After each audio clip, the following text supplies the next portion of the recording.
अस्सलाम वालेकुम, मेरा नाम है जहाज़ हाशमी और ये है होंडा विज़ल जेड सेंसिंग 2018 मॉडल। ये होंडा विज़ल का जेड सेंसिंग पैकेज है और RU3 है। इसमें 4 मिनट वेरिएंट्स आते हैं, RU1, RU2, RU3, RU4। RU4 जो होती है वो ऑल ड्राइव होती है, RU3 टॉप ऑफ लाइन होती है जो कि ये कार है लेकिन फ्रंट व्हील ड्राइव होती है। और ये गाड़ी ऐसे बहुत सारे फीचर ऑफर करती है जो कि पाकिस्तान में इस कैटेगरी की कोई भी कार ऑफर नहीं करती। बट ये गाड़ी सिर्फ एक ही जगह मार खाती है और वो है इसकी छत। ये ना ही सनरूफ ऑफर करती है ना ही पैनोरामिक रूफ, जबकि इस कैटेगरी की मोस्टली कार्स पैनोरामिक रूफ या एटलीस्ट सनरूफ ऑफर करती हैं। खैर, इस गाड़ी में फीचर्स बहुत डिसेंट दिए गए हैं, वो क्या है मैं कवर करूंगा इस रिव्यू के अंदर। फिलहाल अगर बात की जाए इस गाड़ी की प्राइस की तो इसकी डिमांड 81 लाख रुपीज़ है। ये गाड़ी 81 लाख की है और साइकिल मोटरस्पोर्ट के पास अवेलेबल है। अगर आपने इसके बारे में कोई इन्फॉर्मेशन लेनी है तो आप इस दिए गए नंबर पर कॉल कर सकते हैं या फिर आप साइकिल मोटरस्पोर्ट को विजिट कर सकते हैं जो कि रावलपिंडी में DH2 के गेट 1 का अपोजिट लोकेटेड है। साइकिल मोटर्स की टोटल 2 ब्रांचेस हैं, एक रावलपिंडी में मरी रोड पे और फिर एक ये वाली ब्रांच। इन दोनों ही ब्रांचेस पे गाड़ियों की बाइंग एंड सेलिंग के साथ साथ गाड़ियों के काम भी किए जाते हैं, जैसे कि tints, wrap, ceramic coating, PPF, graphene coating. यहाँ पे गाड़ियाँ फेसलिफ्ट भी की जाती हैं और इसके अलावा यहाँ पे फिर एक पेंट बूथ भी अवेलेबल है। तो गाड़ियों में किसी भी तरह की मॉडिफिकेशन या बाइंग एंड सेलिंग के काम के लिए cycle Motors and cycle motorsports is the place. Overall, it's a great vehicle and today I'm going to review it. Let's start with the exterior of this car. ये Honda Vezel का facelift वाला version है। इसकी जो initial shape थी वो थोड़ी different थी, उसकी हेडलाइट काफी डिफरेंट थी, ग्रिल काफी डिफरेंट थी और बम्पर भी। बट इसको एक बार फेसलिफ्ट किया गया और फेसलिफ्ट के बाद इस गाड़ी की हेडलाइट चेंज कर दी गई। ये इसकी नई वाली हेडलाइट्स हैं, जैसा कि सिविक एक्स में भी 2019 के बाद आना शुरू हो गई थी। ये LED वाली हेडलैम्प है, इस साइड में भी ऐसे ही आती है, नीचे इसके DRL दी गई है और उसके अलावा ये सिंगल ही पीस है जो कि लुक्स के लिहाज से काफी मजेदार है। फिर इसके अलावा इसकी ग्रिल की लुक भी काफी डिफरेंट कर दी गई है और इसकी ग्रिल अब हेडलाइट्स के अंदर तक कंटिन्यू कर दी गई है। ये ग्रिल मोस्टली क्रोम में है लेकिन ये शैडो क्रोम है, शैडो ग्रे। और इसके अलावा इसमें होंडा का एम्बलम नॉर्मल सा है, कुछ गाड़ियों में प्रिंट आता है। फिर इसके अलावा फ्रंट पे गाड़ी नीचे फॉग लैंप भी ऑफर करती है जो कि अगेन LED में है और इसका बम्पर बाकी लुक्स के लिहाज से काफी तरह कर्वी है। Same goes for bonnet. Bonnet के अंदर भी इसके काफी शार्प करेक्ट लाइंस दी गई हैं और इसमें वाइपर्स जो है थोड़े से हिडन है बोनेट के नीचे। ये इसकी लुक को थोड़ा नीट बनाता है। बाकी ऊपर यहाँ पे कुछ और सेंसर्स दिए गए हैं और ये इसके काफी सारे फीचर्स को इनेबल करते हैं। वो क्या है मैं कवर करूंगा अभी इंटीरियर में जाके। इसके बाद अगर बात की जाए इस गाड़ी की साइड प्रोफाइल की तो साइड प्रोफाइल के लिहाज से भी ये गाड़ी काफी डिसेंट सी है और साइज के लिहाज से कॉम्पैक्ट SUV है। इसको होंडा बेसिकली क्रॉसओवर कहता है या एन SUV फॉर सिटी कहता है, लेकिन स्टिल ये गाड़ी CSUV है और साइज के लिहाज से कंपैरेटिवली स्पोर्ट्स वगैरह से भी थोड़ी सी छोटी है। बाकी यहाँ पे कट लाइन्स वगैरह काफी शार्प दी गई हैं और इसमें साइड स्कर्ट्स वगैरह भी डिसेंट दी गई हैं। ये बॉडी से अंदर है, यूजुअली साइड स्कर्ट्स बॉडी से बाहर होती हैं, बट इसमें क्रोम की फ्रिल दी गई है जो कि इसकी लुक को काफी बेहतर बना रही है। फिर इसके अलावा यहाँ पे इसमें हाइब्रिड की बैचिंग दी गई है, जैसा कि मोस्टली हाइब्रिड कार्स में साइड पे आती है। ये प्रियस में भी यहाँ पे लिखा हुआ होता है, कैमरी में भी लिखा हुआ होता है। हैवल S6 HEV देखना है तो उसमें भी यहाँ पे एक फ्रिल आती है, इसमें भी यहाँ पे हाइब्रिड की बैचिंग दी गई है। हाइब्रिड कार्स आपको मोस्टली साइड पे शो करवाती हैं कि वो हाइब्रिड हैं। इवन आप मर्सिडीज भी देख लें तो उन पे लिखा होता है कि EQ पावर। खैर, इसके अलावा इस गाड़ी के साइड मिरर भी फीचर्स के लिहाज से बहुत ज़्यादा इक्विप्ड हैं। इस तरह से कि साइड मिरर रिट्रैक्टेबल हैं, एडजस्टेबल हैं, इनमें ऑटो का फीचर भी आता है। ये साइड मिरर हीटेड भी हैं और इसके अलावा साइज के लिहाज से काफ़ी बड़े हैं, जबकि मिरर इसके अंदर काफ़ी छोटा है। और इसकी वजह यह है कि इसमें नीचे यहाँ पे एक और मिरर दिया गया है जो कि आपको इसके टायर्स का व्यू देता है। और इस गाड़ी की अप्रोच साइड प्रोफाइल, होंडा ने इस गाड़ी के डिजाइन को नीट बनाने के लिए बैक डोर पे एक एक्सपेरिमेंट किया है और वो एक्सपेरिमेंट ये है कि इसके जो डोर हैंडल है वो यहाँ पे नहीं दिया गया, इसका डोर हैंडल ऊपर पिलर में दिया गया है और इसकी वजह से इसकी डोर की लुक काफी नीट सी हो गई है। और यही वजह है कि इसकी जो विंडो है ये भी बहुत ज्यादा मैसिव है। अगर यहाँ पे डोर का मैकेनिज्म होता तो इसकी विंडो यहाँ पे रोल डाउन ना हो पाती, बट उसी को पीछे करके पिलर में इनकॉर्पोरेट कर दिया गया है, जिससे इसकी लुक कंपैरेटिवली आम गाड़ियों से बहुत बेहतर आती है। इसके अलावा ऊपर यहाँ पे इसमें ये रूफ रेल्स दी गई हैं जो कि इसकी लुक में एक SUV वाला टच ऐड करते हैं और इसमें व्हील्स के आसपास ये व्हील आर्चेस भी दी गई हैं जो कि अगेन इसकी लुक को बेहतर बना रही हैं। बाकी फ्यूल ये गाड़ी यहाँ बैक पे ऑफर करती है। रिम इस गाड़ी में 17 इंचेस के हैं और इसमें बैक पे एक शार्प एंटीना भी दिया गया है। इसमें कोई सनरूफ या पैनोरामिक रूफ नहीं आती, जो कि अगर मेरे ख्याल से होती तो बहुत बेहतर था। कुछ लोग ऑल्ट्रेशन करके इसमें आफ्टर मार्केट लेकर लगा देते हैं, बट वो चीज़ बहुत ज़्यादा सिक्योर नहीं है और आपको डीजल के टाइम शायद इशू करे। और अगर बात की जाए इस गाड़ी की रेयर लुक की तो ये भी फेसलिफ्ट पे चेंज कर दिया गया था। चेंज इस तरह से कि इसकी टेल लाइट्स सब डिफरेंट आती हैं, ये काफ़ी स्मोकी सी हैं और इसकी जो क्रोम की फ्रिल है ये भी शैडो क्रोम कर दी गई है फ्रंट की तरह ही, ये थोड़ी ग्रेज सी है। और इसके अलावा इसमें जो इंडिकेटर और रिवर्स वाला एरिया है ये भी थोड़ा डल कर दिया गया है, पहले ये काफी ब्राइट था। बाकी बैक पे इसमें विंडोज प्राइवेसी वाली आती है क्योंकि गाड़ी एक जापानीज इंपोर्ट कार है और इसमें बैक पे फिर ये विंडशील्ड वाइपर दिया गया है, वॉशर दिया गया है, ऊपर स्पॉइलर आता है, स्पॉइलर के अंदर का एक ब्रेक लैंप भी दिया गया है। इसके अलावा इस गाड़ी बैक पे सिर्फ एक ही एग्जॉस्ट दिया गया है राइट साइड पे। ट्रंक अनलॉक करने के लिए नीचे यहाँ पे सॉफ्ट अनलॉक दिया गया है और इसको आप मैनुअली अनलॉक करेंगे लाइक दिस। ट्रंक कैपेसिटी इस गाड़ी की काफी डिसेंट है, यहाँ पे आप 4 से 5 लोगों का लगेज आसानी से एडजस्ट कर सकते हैं और अगर आपने इसको और खुला बनाना है तो आप इसकी सेकंड रो सीट्स को भी फोल्ड कर सकते हैं। आप देख सकते हैं कि लेफ्ट वाली सीट ऑलरेडी फोल्ड हुई है, इसी तरह से मैं राइट वाली सीट को भी फोल्ड कर सकता हूँ। इसको फोल्ड करने के लिए ऊपर यहाँ पर रिलीज दिए गए हैं और इसके अलावा ट्रंक के अंदर भी ये गाड़ी लाइट ऑफर करती है और पावर आउटलेट ऑफर करती है। टूल किट इसकी यहाँ साइड पे दी गई होती है और इसकी वजह यह है कि नीचे वाला एरिया जो है इसका ये ऑलमोस्ट सील ही है। इसका एक छोटा सा एरिया ओपन होता है लेकिन बाकी सारा एरिया बंद है और उसकी वजह यह है कि इसमें बैक पे बैटरी पैक आता है क्योंकि ये गाड़ी हाइब्रिड है। इसके अलावा इसकी ट्रंक के अंदर एक ये बूट सेपरेटर दिया गया है जिसको आप डिटैच करके उतार के रख सकते हैं घर में, लेकिन अगर आप लगा के रखें तो ट्रंक की लुक थोड़ी सी नीट आती है। और इसका बेसिकली पर्पज ये होता है कि ऊपर जो इसकी विंडशील्ड है उससे अंदर कोई डिग्गी के अंदर सामान आ जा सके। अगर डिग्गी में आपने कोई वैल्यूएबल्स रखे हुए हैं जैसे कि लैपटॉप या कुछ भी इस तरह की चीज़, तो आप अगर इसके ऊपर शटर लगा देंगे तो इससे बाहर से दिखने वाली कोई चीज़ें नजर नहीं आएंगी। तो बेसिकली इसका प्राइवेसी वाला पर्पस भी है। इसके अलावा यहाँ पे कुछ खास है नहीं। इसके बाद अगर बात की जाए इस गाड़ी के इंटीरियर की, तो इंटीरियर के लिहाज से विजुअल काफी डिसेंट है। ये गाड़ी कहीं से भी पुरानी नहीं लगती और इसके अलावा ये गाड़ी क्योंकि जेड सेंसिंग पैकेज है तो इसका इंटीरियर ऑल ब्लैक है। फीचर्स के लिहाज से यहाँ बहुत सारी चीजें दी गई हैं जो कि आपको पाकिस्तानी मोस्टली कार्स के अंदर देखने को नहीं मिलती। वो क्या है मैं आगे कवर करूंगा अभी। फिलहाल अगर बात की जाए इस गाड़ी के स्टीयरिंग व्हील की, तो स्टीयरिंग व्हील इस गाड़ी का 3 स्पोक है और इसमें left right spoke different controls दिए गए हैं। लेफ्ट स्पोक के जो कंट्रोल्स हैं ये मल्टीमीडिया सिस्टम के हैं और यहाँ से आप इसकी स्क्रीन के डिफरेंट मोड्स के बीच में नेविगेट कर सकते हैं। राइट स्पोक के जो कंट्रोल्स दिए गए हैं ये इसके क्रूज के हैं। क्रूज कंट्रोल ये गाड़ी अडॉप्टिव ऑफर करती है और अडॉप्टिव का मतलब ये है कि ये गाड़ी अगली गाड़ी के लिहाज से अपनी स्पीड को कम या ज्यादा करेगी। अगर सामने की गाड़ी आती है तो ये ऑटोमेटिकली ब्रेकिंग करेगी, जैसे वो गाड़ी हट जाती है तो फिर ये गाड़ी स्पीड को तेज भी करेगी। इसके अलावा स्टीयरिंग के राइट और लेफ्ट पे नीचे यहाँ पे कुछ और कंट्रोल्स दिए गए हैं जहाँ से आप फोन अटेंड डिक्लाइन कर सकते हैं और इसके MID के बीच में नेविगेट कर सकते हैं। प्लस इस पे पैडल शिफ्टर्स भी दिए गए हैं। एक स्टीयरिंग के लिहाज से मेरे ख्याल से मैक्सिमम फीचर्स है। इसमें एयरबैग भी आता है, मल्टीमीडिया भी है और नीचे कंट्रोल्स दिए गए हैं। स्टीयरिंग लेदर की फिनिश में भी है और यहाँ पैडल शिफ्टर्स भी हैं। इसके अलावा हाइलाइट के कंट्रोल इस गाड़ी में ऑटोमेटिक फीचर के साथ आते हैं, यानी कि ये डे और नाइट को सेंस करके ऑटोमेटिकली ऑन या ऑफ होंगी। और लेफ्ट पे जो कंट्रोल्स दिए गए हैं विंडशील्ड वाइपर के हैं। विंडशील्ड वाइपर भी इस गाड़ी में ऑटोमेटिक फीचर के साथ आते हैं, यानी कि ये बारिश को सेंस करके ऑटोमेटिकली ऑन या ऑफ होंगे। इसके अलावा अगर बात की जाए इस गाड़ी के मीटर की, तो मीटर इसका लुक्स के लिहाज से काफी सिंपल सा है। सेंटर में काफी बड़ा डायल दिया गया है जो कि स्पीडोमीटर का है और ये आपको स्पीड शो करवाता है इन किलोमीटर पर आवर और इसकी स्पीड लिमिट 180 तक है। डेफिनेटली क्योंकि एक जापानीज इंपोर्ट कार है एंड दैट्स इट। बाकी इसमें सब कुछ डिजिटल है, इवन RPM भी।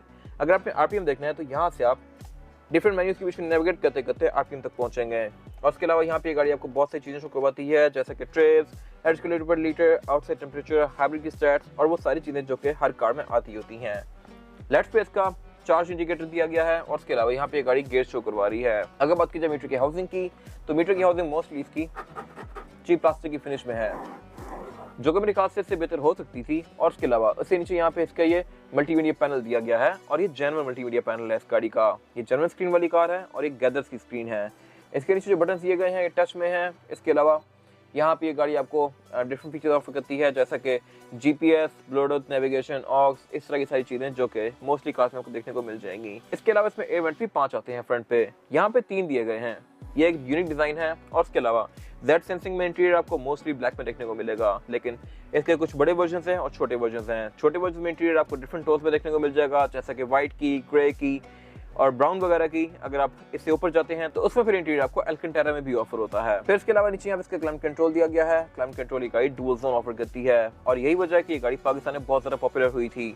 इसमें फीचर्स इतने सारे दिए गए थे कि सिविक एक्स भी ऑफर नहीं करती थी। इसमें सीट्स हीटेड भी आती हैं और इसके अलावा ड्राइवर और पैसेंजर अपनी मर्जी के लिहाज से जोन्स को एडजस्ट कर सकते हैं। ये चीज पाकिस्तान में अभी तक मोस्टली कार्स ऑफर नहीं कर रही। हीटेड सीट्स हो गई, एडॉप्टिव क्रूज कंट्रोल हो गया, ये चीजें पाकिस्तान में बहुत कम गाड़ियों में आती हैं। फिर इसके अलावा इसका डिस्प्ले भी काफी डिसेंट सा है और बाय द वे ऐसा ही डिस्प्ले अब होंडा सिटी के अंदर भी देना शुरू कर दिया है होंडा ने। साथ ही इसका पावर बटन दिया गया है, नीचे की होल्डर दिया गया है और उसके पीछे इसका गेयर सिलेक्टर दिया गया है। इसमें जो गेयर सिलेक्शन है वो है P, R and D और लोड की। गेयर सिलेक्टर इसका काफी मिनिएचर सा है और ये इलेक्ट्रॉनिक है। उससे पीछे इसका स्पोर्ट मोड दिया गया है। अगर आपने इस गाड़ी को ऑन करना है, इंजन पे लाना है, तो इसका हैक ये है कि अगर आप इसको स्पोर्ट मोड पे कर दें, अब ये गाड़ी बिल्कुल EV मोड पे है, इंजन ऑन नहीं है, लेकिन मैं जैसे इसको स्पोर्ट पे करूंगा तो इसका इंजन ऑन हो जाएगा लाइक दिस। और बंद करने का तरीका भी ये है कि मैं इसको स्पोर्ट से हटाऊंगा तो इसका इंजन बंद हो जाएगा खुद ही। और इसके अलावा इसका जो मीटर का रिंग है ये भी मोड चेंज होने के साथ साथ कलर चेंज करता है। उससे पीछे इसकी पार्किंग ब्रेक दी गई है जो कि इलेक्ट्रॉनिक है। ब्रेक होल्ड दिया गया है। आसपास वाला सारा एरिया इसका पियानो ब्लैक फिनिश में है और इस एरिया से नीचे एक और एरिया दिया गया है जहाँ पर आपके अपना वॉलेट, चाबियाँ, बुक्स, इस तरह की चीज़ें रख सकते हैं। नीचे यहाँ पे कुछ पावर आउटलेट भी दिए गए हैं और उससे पीछे यहाँ पे इसके ये कप होल्डर्स दिए गए हैं। इसके कप होल्डर्स भी एक्सटेंडेबल आते हैं। एक तो इसकी हाइट है ही है, लेकिन अगर मैं इसको प्रेस करूंगा तो ये थोड़ा ज़्यादा खुला हो जाएगा और मैं इनको फोल्ड करके प्रॉपर यहाँ पे सामान रख सकता हूँ। उससे पीछे इसका सेंटर कंसोल दिया गया है और सेंटर कंसोल भी ये गाड़ी एक्सटेंडेबल ऑफर करती है। इसको मैं आगे करके आर्मरेस्ट बना सकता हूँ, पीछे करके इसको ओपन कर सकता हूँ और इसकी कैपेसिटी काफ़ी छोटी सी है। इसके अलावा अगर बात की जाए इस गाड़ी की सीट्स की, तो सीट्स इस गाड़ी की लेदर और फैब्रिक के कॉम्बिनेशन में है। लेदर भी इसका काफ़ी हाई क्वालिटी है और ये वैसा नहीं है जैसा पाकिस्तानी कार्स में आता है, यहाँ पर आप प्रॉपर क्वालिटी नोटिस करेंगे। इसके अलावा यही सेम कॉम्बिनेशन डोर्स के अंदर भी फॉलो किया गया है। डोर्स भी इसके फैब्रिक और लेदर के कॉम्बिनेशन के साथ हैं। इसमें सारी ही विंडो सिंगल टैप वाली आती हैं, यानी कि मैं इनको सिंगल टैप से फुली रोल डाउन या रोल अप कर सकता हूँ लाइक दिस। और इसके अलावा इसके साइड मिरर भी रिट्रैक्टेबल हैं, इनको मैं गाड़ी के अंदर बैठ कर ही फोल्ड और अनफोल्ड कर सकता हूँ इस तरह से। फिर यहाँ पे कुछ और कंट्रोल दिए गए हैं, जैसे कि traction control, lane departure assist, radar का इकोनॉमी मोड दिया गया है यहाँ पे। इस तरह की चीजें मैं यहाँ से ऑन ऑफ कर सकता हूँ। फिर इसके अलावा ये गाड़ी वैनिटी मिरर भी ऑफर करती है ड्राइवर और पैसेंजर दोनों के लिए विद अ लाइट, जो कि ऑटोमेटिकली ऑन होती है। इसके अलावा इस गाड़ी में एयर बैग भी 8 आते हैं। सेंटर में केबल लाइट्स दी गई हैं जो कि एलईडी में है और इसका रेड व्यू मिरर भी ऑटो डिमिंग वाला है, यानी कि तेज रोशनी सेंस करके ऑटोमेटिकली डिम हो जाएगा। इसकी विंडशील्ड का ऊपर वाला एरिया थोड़ा सा टिंटेड है जो कि एज सनशेड काम करता है और इसके अलावा यहाँ पे कुछ खास है नहीं। इसके बाद अगर बात की जाए इस गाड़ी में रेयर पैसेंजर्स के लिए सीटिंग कैपेसिटी की, तो ये बैग पे यहाँ पे 2 लोगों के लिए स्पेशियस है। 3 लोग आना चाहें तो एडजस्ट हो जाएंगे, लेकिन फिर जरा कंफर्टेबल नहीं होंगे इस वजह से, क्योंकि इसमें फुल बेड फ्लैट नहीं आता। यहाँ पे हम दिया गया है और सेंटर में भी इसकी सीट थोड़ी सी रेज्ड है, तो यहाँ पे 2 ही लोग आसानी से बैठ सकते हैं। लेकिन ये गाड़ी अमेनिटीज बैग पे अच्छी ऑफर करती है। इस तरह से इसमें पावर आउटलेट दिया गया है, सेंटर में एक आर्मरेस्ट भी दिया गया है। इसमें डोर्स के अंदर कप होल्डर्स भी आते हैं। बैक पे गाड़ी स्पीकर्स भी ऑफर करती है। सीट भी इस गाड़ी की फ्रंट की तरह ही काफी प्रीमियम है। बैक पे एयरबैग्स भी आते हैं, सीट बेल्ट भी आती हैं, आईसोफिक्स के पोर्ट्स भी आते हैं और इसके अलावा इस गाड़ी की सीट्स फोल्डेबल भी हैं। फोल्डेबल इसमें 2 तरीके से हैं, किस तरह से मैं बताता हूँ। एक तो आप इस गाड़ी की सीट को इस तरह से आगे की तरफ फोल्ड कर सकते हैं लाइक दिस, लेकिन आप नोटिस करेंगे कि इसकी जो नीचे वाली सीट है ये भी मूव हो रही है और इसकी वजह यह है कि इसकी सीट्स बिल्कुल फ्लैट फोल्ड होती हैं। ये सिंकिंग सीट्स हैं और फिर इसकी ट्रंक का और सीट्स का लेवल एक ही बन जाता है। अगर मैं सीट को ओपन करता हूँ और नीचे वाला एरिया उठाता हूँ तो ये भी उठ जाएगा और फिर मैं इसकी टांग को फोल्ड करके यहाँ पे साइकिल, वॉशिंग मशीन, टीवी कुछ भी अड़ा सकता हूँ। तो ये मेरे ख्याल से एक इंटरेस्टिंग चीज है। यहाँ पे स्पेस की मैक्सिमम यूटिलाइजेशन की गई है। इसके बाद अगर बात की जाए गाड़ी के इंजन की, तो इंजन गाड़ी टोटल 2 ऑफर करती है, 1.5 hybrid and 1.5 non hybrid. Non hybrid car HRV होती है, हाइब्रिड कार विजल होती है। ये गाड़ी विजल है और फीचर्स के लिहाज से बहुत सारा इक्विप्ड है। ये इंजन 1500 है, लेकिन स्टिल पावर के लिहाज से बहुत नेक्स्ट लेवल पे है। ये गाड़ी आराम से 1800 सीसी गाड़ियों के साथ कम्पीट कर सकती है डेफिनेटली, क्योंकि इस गाड़ी में इलेक्ट्रिक मोटर आती है। इसके अलावा ये क्योंकि 1500 सीसी है तो उस पर टैक्सेस भी कम पड़ेंगे और इसके अलावा हाइब्रिड होने की वजह से ये गाड़ी आपको एवरेज भी काफी अच्छी देगी। ये आपको आराम से 18-20 की एवरेज दे सकती है डिपेंडिंग अपॉन ड्राइविंग पैटर्न, जो कि इस साइज की कार के लिहाज से काफी अच्छी है। पाकिस्तान में इस शेप में HRV आती थी, नई शेप में भी HRV आती है अब, और वो गाड़ियाँ आपको तकरीबन 10 से 12 तक की एवरेज देती हैं, जबकि ये गाड़ी आपको 18 से 20 तक की देती है, ऑलमोस्ट डबल। तो मेरे ख्याल से ये गाड़ी सही वर्थ इट है। ये इंजन 4 सिलेंडर है और इसके अलावा इसमें ट्रांसमिशन DCT आती है, dual clutch transmission. Honda vigil के बारे में एक नॉन फॉल्ट है और वो नॉन फॉल्ट ये है कि जो 1516 वाली विजल है उनमें ट्रांसमिशन का बहुत इशू आता है। ट्रांसमिशन उसकी काफ़ी जल्दी उड़ जाती है और इसकी वजह यह है कि पाकिस्तान में जो लोग जिस तरह गाड़ी को यूज़ करते हैं DCT उस तरह से यूज़ नहीं किया जाता। तो इस चीज़ को कवर करने के लिए होंडा ने इसमें काफ़ी रिफाइनमेंट्स की और इसी वजह से 2017-18 वाली गाड़ियों के बाद इसमें ये इशू काफ़ी कम हो गया है। ये गाड़ी 18 मॉडल है और इस इशू से काफ़ी हद तक सेफ है। बाकी इसका इंजन भी काफ़ी नीटली पैक्ड है, इसमें इंसुलेशन प्रॉपर दी गई हैं, लेकिन बोनट इस गाड़ी का ओपन स्टैंड से होता है। अगर यहाँ पर हाइड्रोलिक आ जाता तो मेरे ख्याल से अच्छी बात थी। बाकी इसके अंदर इंसुलेशन दी गई है। ये होंडा का अर्थ ड्रीम्स वाला इंजन है। बाकी इसमें ABS, traction control, drive modes, इस तरह की सारी चीज़ें आती हैं जो कि इस गाड़ी को बेहतर बनाती हैं और इसके अलावा यहाँ पे कुछ खास है नहीं। इसके बाद अगर बात कीजिए इस गाड़ी के टायर साइज की, टायर साइज जो ऑफर करती है ये गाड़ी ये है 215, 55 और 17। इसमें 17 इंचेस का रिम दिया गया है जो कि लुक्स के लिहाज से डिसेंट है और ये एल्यूमिनियम और ग्लास ब्लैक के फिनिश के साथ है। इसमें ऑर्बिटल डिस्क ब्रेक भी आती है, यानी कि फ्रंट और बैक चारों ही टायरों में डिस्क ब्रेक ऑफर की गई है। फिर इसमें ABS भी आती है, ड्राइव मोड्स भी आते हैं जो कि इस राइड को बेहतर बनाते हैं। टायर स्पेसिफिक कार में टोयो टायर्स हैं जो कि अच्छे टायर हैं और इसके अलावा ये आपको तकरीबन 30-40 किलोमीटर एक अच्छी राइड प्रोवाइड करेंगे। इसकी कंडीशन भी ऑलमोस्ट ब्रांड न्यू है। इसके अलावा जब वेजल को फेसलिफ्ट किया गया था तो इसमें एरोडायनामिक्स को थोड़ा बेहतर बना दिया गया। इसके टायर के आगे यहाँ पे एयर के डक्ट्स किए गए हैं। ये गाड़ी फ्रंट बम्पर से हवा सक करके बैक से बाहर करती है और इसकी एरोडायनामिक्स को बेहतर बनाती है। इसके अलावा यहाँ पे कुछ खास है नहीं। ये था आज का रिव्यू। अगर आपको ये रिव्यू पसंद आया तो इस रिव्यू को लाइक कीजिए, मेरे चैनल को सब्सक्राइब कीजिए और अगर आपके पास इस गाड़ी से रिलेटेड कोई भी राय है तो उसको कमेंट सेक्शन में शेयर जरूर कीजिएगा ताकि वो लोग जो गाड़ी लेने वाले हैं वो आपकी राय से फायदा उठा सकें। अपना ख्याल रखिएगा। Thank you.